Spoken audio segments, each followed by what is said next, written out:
Hey there, Andrew Musselman from Fluency. I want to talk about Warren Buffett. Now, why Buffett, you may be asking? Am I about to dispense with some up-to-the-minute investing advice? Absolutely not. That's well outside my purview. Among people who do what I do, he's a famous cause for optimism. You see, when Warren Buffett was in business school, he suffered from a debilitating fear of public speaking.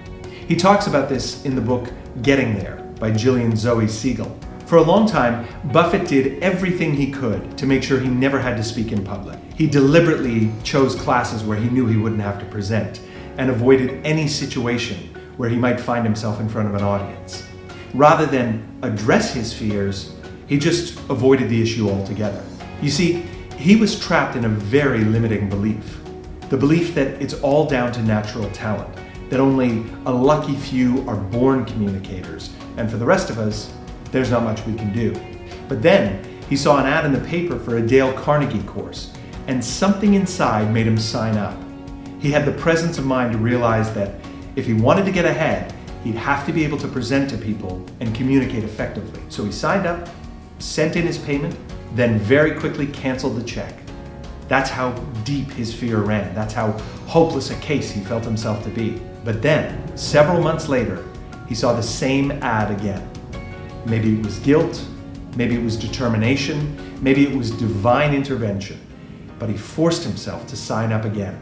Only this time, he paid in cash, so he couldn't cancel. So, Buffett went to the course, and little by little, he learned strategies to cope with his nerves. He acquired some basic skills he'd never even considered before. And through those skills, he started to see some improvement. And that gave him even more confidence. He continued to work at it, determined to overcome his fear of public speaking.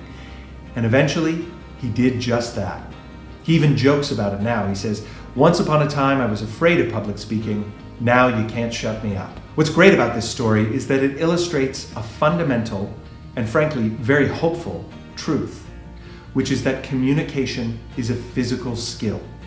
It can be taught, it can be learned, and it can be practiced. It doesn't surprise me that so many people are terrified of public speaking because it's not something that we routinely get taught. If you strapped a helmet on my head, put a lacrosse stick in my hands, wished me luck, and then shoved me out onto the field, I'd be pretty terrified because nobody's ever taught me how to play lacrosse. And maybe that part's obvious. If you find yourself where Buffett once was, if you struggle to pitch, present, or speak in public, if you find yourself overcome with nerves, don't make the mistake of just avoiding the problem. Recognize that there is hope.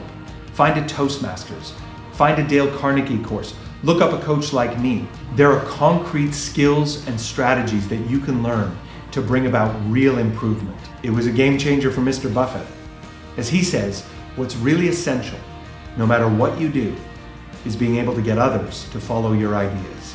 If you want to know how important that course was to him, he doesn't have his diploma from the University of Nebraska or his degree from Columbia Business School hanging on his office wall, but he does have his Dale Carnegie diploma hanging there. Any of you out there ever overcome your fear of public speaking? Drop a comment in the section below. I'd love to hear from you. Thanks very much for watching, and I will chat to you soon.